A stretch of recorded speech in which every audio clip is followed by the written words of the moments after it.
name is Ed Kane. I'm with the Old Fort Mifflin Historical Society, and we welcome you to Fort Mifflin.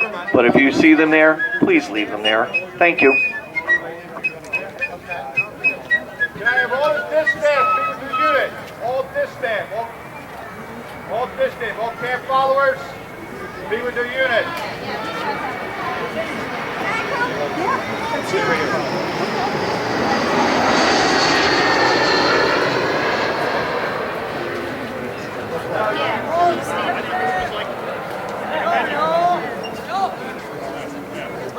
Again, Ryan, 4 faces to the rear rank, 4 faces to the rear. I'm running out of power. Yeah. Let Councilman do it. Getting tired?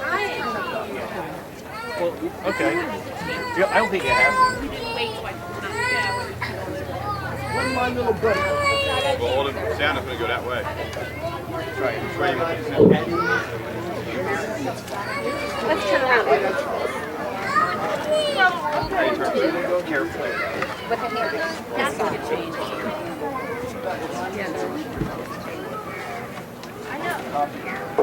Hi, guys.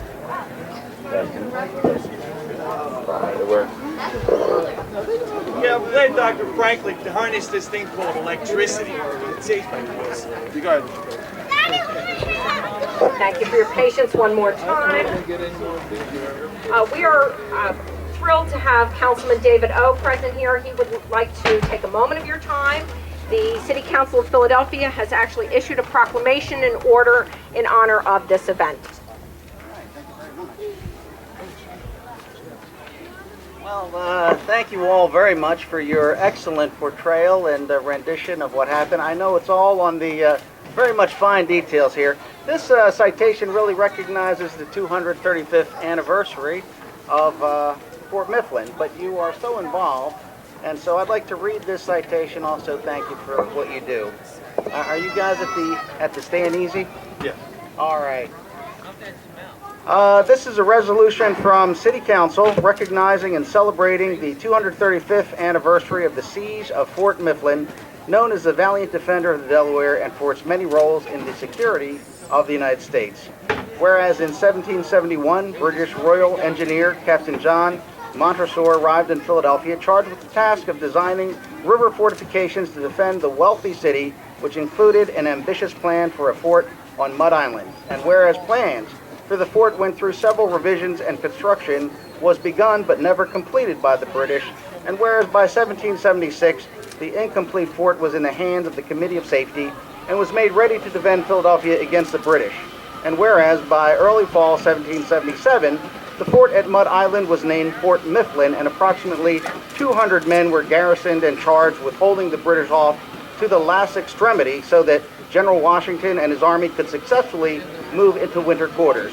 And whereas on the frozen marshy ground within the walls of the stone and wood fort, the American Revolution produced a shining monument now made up of 400 men whose valiant efforts held the mighty British Navy at bay, allowing Washington and his troops to arrive safely at Valley Forge while withstanding the largest bombardment of the Revolutionary War. And whereas after a 10-day barrage by 209 British cannons, the garrison under the command of Major Simeon Thayer evacuated Fort Mifflin under the cover of nightfall, with the exception of 40 men who remained behind to set fire to the remaining portions of the fort. And whereas the garrison at Fort Mifflin may have been ultimately defeated, their defense of the site under extreme circumstances afforded General Washington and the Continental Army the time to safely establish winter headquarters in Valley Forge and therefore create a turning point in the Revolutionary War.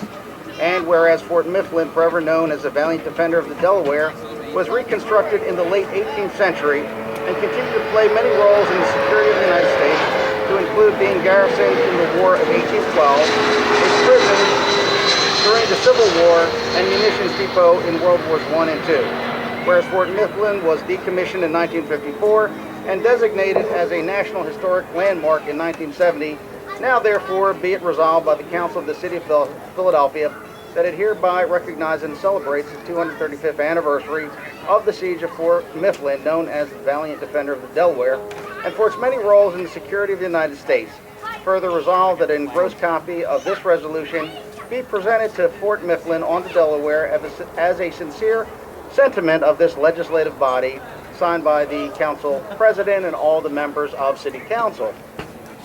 So this, especially being so on Veterans Day, you do represent the veterans who first established our nation and brought to life the principles by which this nation was founded.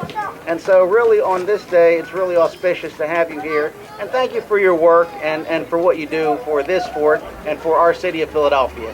Have a great day.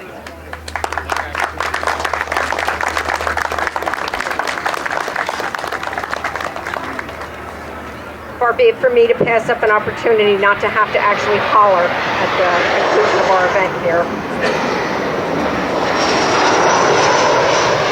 Very briefly, I know it's been a long 2 days and 4 battles. I want to thank you for participating this weekend. The lessons of character, perseverance, and valor, as displayed in the extraordinary defense of the fort in the fall of 1777, are as important today as they were during the battle. These timeless values come to life most effectively within their authentic physical context, within the fort walls. It follows then that preserving the site is essential to sharing the story. Fort Mifflin's education, scout, and public programs all take place in that historic context. Every guest, whether visiting with a school tour, for recreation, or attending one of our large living history events, such as Siege Weekend, comes to better understand the fort's history and extraordinary tenure of service to the United States by standing on the grounds and touring the buildings. Preservation of the site drives the ability to bring the story to life. Ongoing restoration is funded through both donations and operations, including large public events such as Siege Weekend. Huzzah to you for making that possible. You are our most welcome guests, but now I need to ask a favor. I know you all believe in the value of our rich history and in the story of Fort Mifflin, but I ask that you go out and believe it out loud. Share the story of a small unfinished fort on a muddy island in the Delaware River that made a difference despite unimaginable hardship. Come back and visit. Enjoy some of our other events. Our calendar now includes public living history events reflecting each and every era of the fort's long tenure of service. By the way, World War II, December 1st. Help me spread the word. History lives at Fort Mifflin. Thanks again, and safe travels home. Thank you.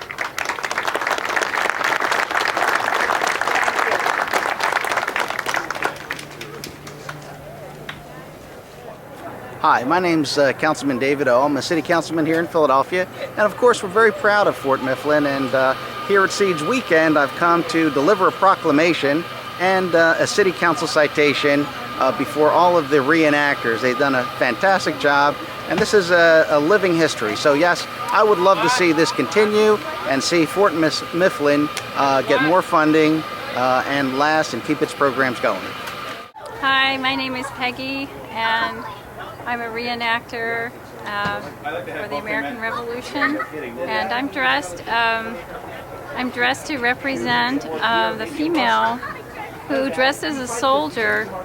We have documentation for Deborah Sampson, and she was never discovered until much later in her career when she was injured and had to have a surgery, and they discovered that she was a woman, but she hid it well for many years before, for a year and a half before that.